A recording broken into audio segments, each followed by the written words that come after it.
Bonjour, dans cette vidéo aujourd'hui, nous allons voir ensemble les différentes fonctionnalités qui sont liées au menu matériel de notre logiciel Smart Sentinel. Donc, que faut-il savoir sur le menu matériel de Smart Sentinel?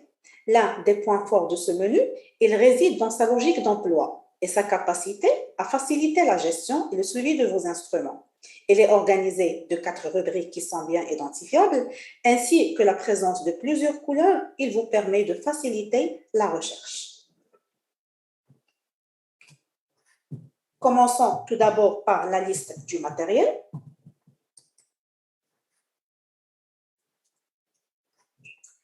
Cette liste de matériel contient l'ensemble des informations qui sont liées à nos équipements enregistrés. Tout d'abord, nous avons une petite rubrique en haut qui indique le nombre total de nos équipements et qui est indiqué en bleu, le nombre des équipements qui sont disponibles et qui sont indiqués en vert, et les équipements, le nombre des équipements qui est critique et qui est désigné en orange. Cette liste, comme je viens de le dire, c'est comme un inventaire. Il contient la désignation des équipements qui sont enregistrés, leur code, le numéro de série, le type et le modèle, le constructeur, la nature, est-ce que ce sont des équipements qui sont critiques ou bien non, le type de raccordement, son statut, est-ce qu'il est disponible ou bien non disponible, et nous avons une action, une colonne plutôt des actions qui contient d'autres actions que nous pouvons déterminer, à savoir, on peut afficher le détail, on peut faire des modifications sur ce que nous venons d'enregistrer, on peut même voir la fiche de vie, le graphique des historiques et bien sûr faire des suppressions si nous n'avons plus besoin de la ligne enregistrée. Donc, comment faire un enregistrement d'un matériel? Pour l'enregistrer, c'est simple. Soit nous allons cliquer sur Nouveau matériel, soit nous pouvons y aller directement vers Ajouter un matériel. En cliquant sur ça, donc cela normalement s'affiche de la façon suivante. Alors, il y aura toutes les informations que nous devrons remplir pour enregistrer notre nouveau équipement. Donc, nous allons prendre un exemple. Nous allons choisir un thermohygromètre que nous venons par exemple d'acheter. Donc, la désignation sera thermohygromètre.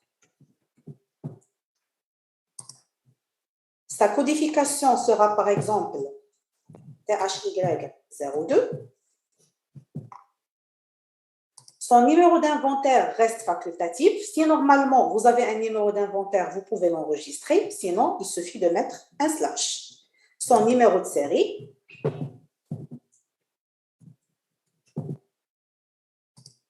Son type et modèle.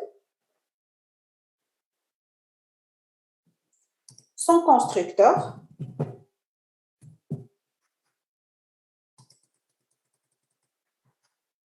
On peut y ajouter par la suite le fournisseur.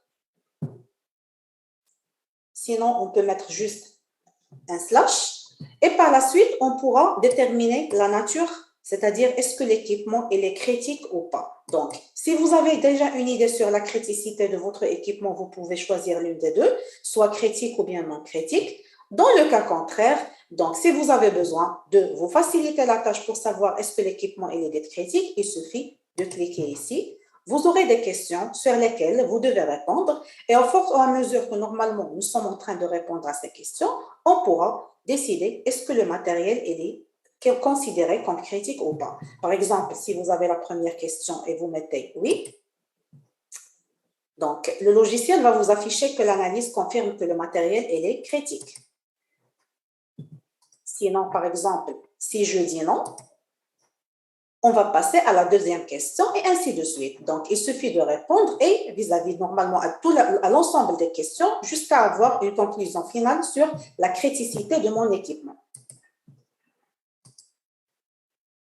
Une fois que nous avons déterminé la criticité de l'appareil, à ce moment-là, il faut lui choisir son affectation. Donc, par exemple, mon thermohygromètre, il a été choisi, par exemple, pour le département sur lequel nous sommes actualisés, par exemple, actuellement, c'est le département sérologie. Donc, je vais mettre au niveau de l'affectation, sérologie.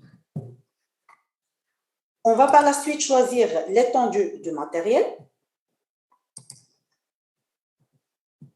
et sa fonction.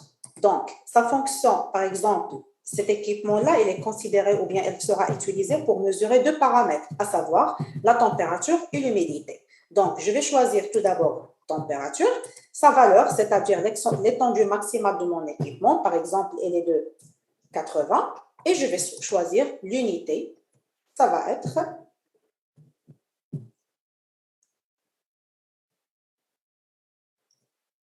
la température qui sera en degrés Celsius.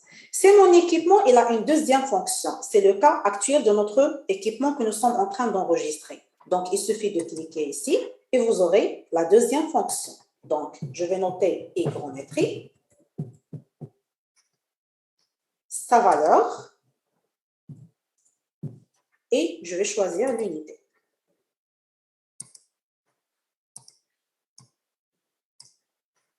Par la suite, nous allons choisir le type du matériel. Est-ce que c'est un équipement qui est numérique ou bien c'est un équipement qui est analogique? Sa date de réception,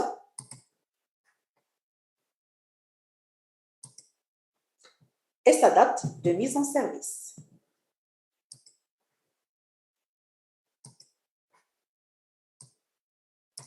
Son raccordement, est-ce qu'il sera interne ou bien externe? Et la fréquence du raccordement en choisissant le nombre des mois avec la tolérance. Par exemple, dans notre cas, ça va être 12 mois, c'est-à-dire une année, avec un intervalle de tolérance de 2 mois. Par la suite, si l'équipement fait appel à des vérifications, nous allons choisir la fréquence de sa vérification. Ça va être de 6 mois avec un intervalle de 1 mois. Nous pouvons aussi y ajouter des accessoires s'il y en a.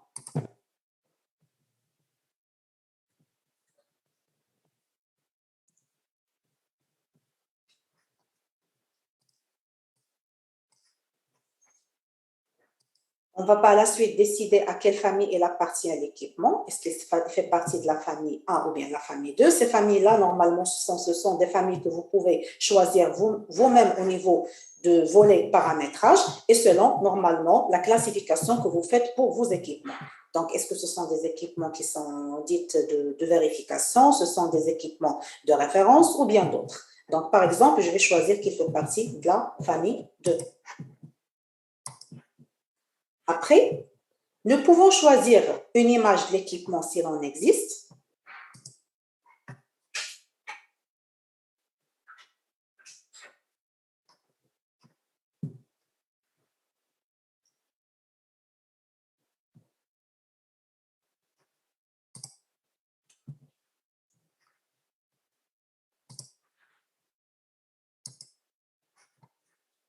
Nous pouvons aussi télécharger chaque fiche technique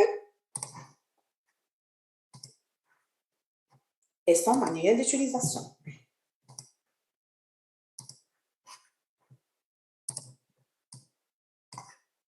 Donc, une fois que nous avons tout sélectionné et on a rempli tous les points normalement, une fois que nous avons tout sélectionné et que nous avons choisi toutes les informations, à ce moment-là, il suffit de cliquer sur « Enregistrer ». Donc, l'opération elle a été réalisée avec succès. Maintenant, si nous revenons vers la liste du matériel, nous allons revoir notre thermohygromètre que nous venons d'enregistrer. C'est le thermohygromètre TH02 avec son numéro de série et les informations qui lui correspondent. À ce moment-là, si je viens vers la partie action, on pourra par exemple afficher le détail relatif à cet équipement. On aura toutes les informations, sa périodicité sur sa périodicité de raccordement interne ou bien externe. Nous avons aussi une idée sur les prix normalement que ça va coûter le raccordement. Donc, à chaque fois qu'on va enregistrer son raccordement, on peut enregistrer le coût relatif. Et là, on aura une idée sur combien ça coûte cette prestation. Aussi, nous avons toutes les informations que nous avons mentionnées tout à l'heure. L'étendue de mesure, le numéro de série, la date de mise en service ou bien la date de réception. Aussi, on a une idée sur la documentation. Est-ce qu'il y a une fiche technique pour l'appareil ou pas? Et on a aussi les informations relatives au programme de raccordement ou bien le programme de vérification interne, s'il y en a.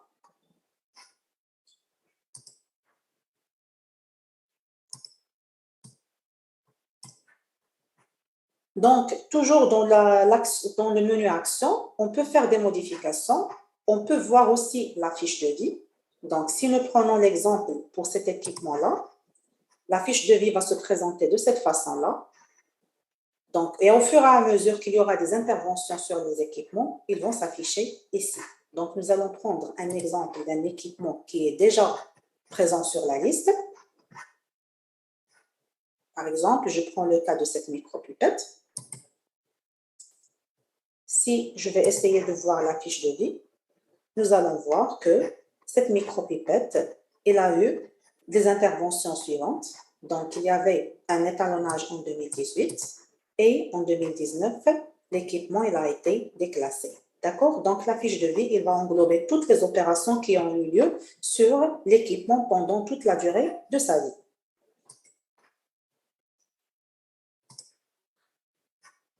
Nous pouvons aussi visualiser les graphiques des historiques. Nous pouvons aussi télécharger la fiche technique et le manuel d'utilisation. Et finalement, au cas où il y aura une suppression, il suffit de cliquer sur le bouton supprimer pour pouvoir supprimer ce que nous venons d'enregistrer. Et merci.